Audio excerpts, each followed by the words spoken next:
Hey dosto, welcome to Sanarian Vlogs. আকৌ আমাৰ ফাৰ্মখনলৈ যাওঁচোন বলক। ফাৰ্মখনত আৰু গাহৰি আছে চাওঁচোন বলক।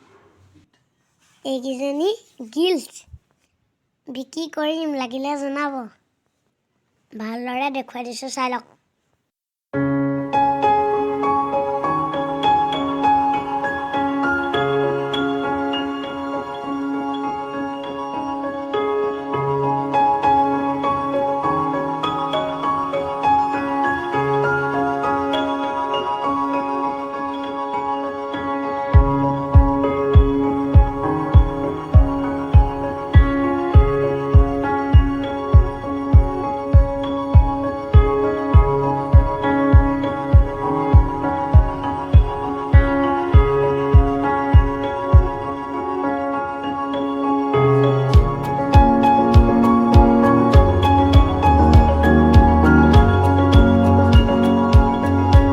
মোৰ ভিডিঅ'টো চাই কেনেকুৱা পালে লাইক, কমেণ্ট আৰু শ্বেয়াৰ, ছাবস্ক্ৰাইব কৰি দিবলৈ পাৰিব। জয় আই অসম।